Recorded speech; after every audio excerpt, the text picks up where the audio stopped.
নমস্কার, সুরজিৎ মান্না ক্রিয়েশনস চ্যানেলের পক্ষ থেকে তোমাদের সবাইকে সুস্বাগতম। আশা করি তোমরা সকলে ভালো এবং সুস্থ আছো। আমি তোমাদের জন্য এই ভিডিওটিতে তুলে ধরছি 2025 সালে ক্লাস 5 তথা পঞ্চম শ্রেণীর ছাত্রছাত্রীদের জন্য দ্বিতীয় পর্যায়ক্রমিক মূল্যায়ন তথা সেকেন্ড ইউনিট টেস্টের জন্য রায় ও মার্টিন প্রশ্ন বিচিত্রা থেকে আমাদের পরিবেশ বিষয়ে একশের প্রশ্নপত্রের সম্পূর্ণ সমাধান করছি।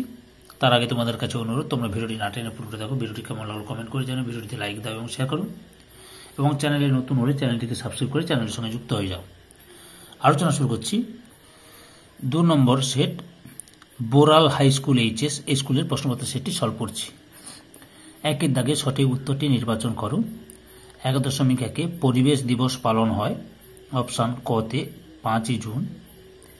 1.2 বঙ্গোপসাগরের উপকূলের একটি স্থান হল। অপশান গয়ে দীঘা। 1.3 বঙ্গভঙ্গ হয়েছিল যে বছরে তা হল। অপশান গয়ে 1905 সালে। 1.4 সুন্দরবনের একটি নদী হল। অপশান ক্ষয়ে বিদ্যাধরী। 1.5 মুর্শিদাবাদের মিঠিপুর থেকে নদিয়ার নবদ্বীপ পর্যন্ত গঙ্গার নাম। অপশান গয়ে ভাগীরথী। 1.6 একটি প্রাকৃতিক কীটনাশক হল। অপশান ক্ষয়ে নিম পাতা। 1.7 বাঁশের কেল্লা তৈরি করেছিলেন। অপশান ক্ষয়ে তিতুমির। 1.8 সুন্দরবনের বিখ্যাত প্রাণীটি হল। অপশান গয়ে রয়্যাল বেঙ্গল টাইগার। 1.9 বন্দে মাতরম গানটির রচয়িতা হলেন। অপশান ক্ষয়ে বঙ্কিমচন্দ্র চট্টোপাধ্যায়। 1.10 একটি লুপ্তপ্রায় মাছ হল। অপশান কয়ে সরপুঁটি। এরপরে 2-এর দাগে লক্ষ্য করো।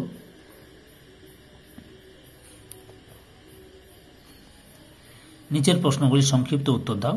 2.1 স্বাধীন ভারতের প্রথম প্রধানমন্ত্রী প্রথম শিক্ষামন্ত্রী কে কে ছিলেন? প্রথম প্রধানমন্ত্রী ছিলেন জওহরলাল নেহেরু। জওহরলাল নেহরু। আর প্রথম শিক্ষামন্ত্রী ছিলেন আবুল কালাম আজাদ। আবুল কালাম আজাদ। 2.2 তরাই অঞ্চলের মাটি উর্বর কেন? তরাইয়ের একটি বিরাট অংশ পর্বতের পাদদেশে অবস্থিত। তিস্তা, মহানন্দা প্রভৃতি পাহাড়ি নদীর পলি জমার ফলে তরাই অঞ্চলের মাটি উর্বর হয়। 2.3 নিত্যবহ নদীতে সারা বছর জল থাকে কেন? কারণ হচ্ছে নিত্যবহ নদীগুলো বরফ গলা জলে পুষ্ট বলে। বরফ গলা জলে পুষ্ট, তাই নিত্যবহ নদীগুলি নদীতে সারা বছর জল থাকে বা নিত্যবহ নদী বলা হয়। বুঝতে পেরেছ? 2.4 পশ্চিমবঙ্গের রাজধানী কোন শহর? পশ্চিমবঙ্গের রাজধানী হচ্ছে কলকাতা। এখানে একটু লিখে দিচ্ছি কলকাতা বলে।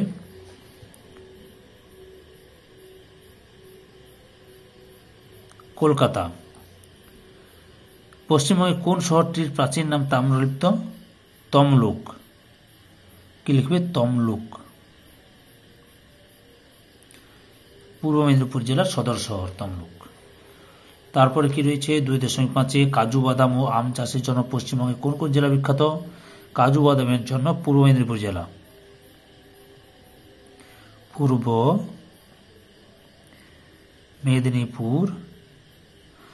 আর আম চাষের জন্য বিখ্যাত জেলার নাম হচ্ছে মালদা। মালদার আম বিখ্যাত, তোমরা সবাই জানো, পড়েছ নিশ্চয়ই, মালদা। তারপরে কি রয়েছে? 3-এর দাগে নিম্নলিখিত প্রশ্নগুলির উত্তর দাও। 3.1 ধাপ চাষ কি? লক্ষ্য করো ধাপ চাষ কাকে বলে দিচ্ছি। পাহাড়ে ঢালু জমিতে সিঁড়ির মতো ধাপে ধাপে জমি কেটে চাষ করাকে ধাপ চাষ বলে। ধাপ চাষে একদিকে যেমন ভূমিক্ষয় কম হয়, অন্যদিকে চাষের জন্য বেশি জায়গাও পাওয়া যায়। পরের প্রশ্ন, বেশি রাসায়নিক কীটনাশক ব্যবহারের একটি অসুবিধা লেখো।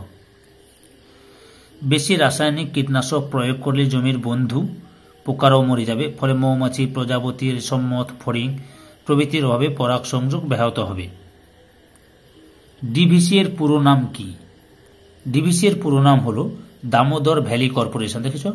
দামোদর ভ্যালি কর্পোরেশন এটা লিখবে। বুঝতে পেরেছ? 3.2 দাগে প্রদত্ত জেলাগুলির সদর শহরের নাম লিখো। দার্জিলিং, দার্জিলিং জেলার সদর শহর দার্জিলিং।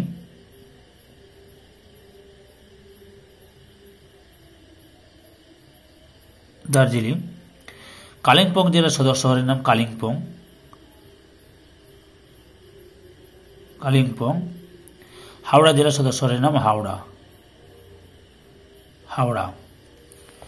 এরপরে কি আছে, কোন জেলার কোন শহরে শান্তিনিকেতন আশ্রম বিদ্যালয় আছে? কি লিখবে?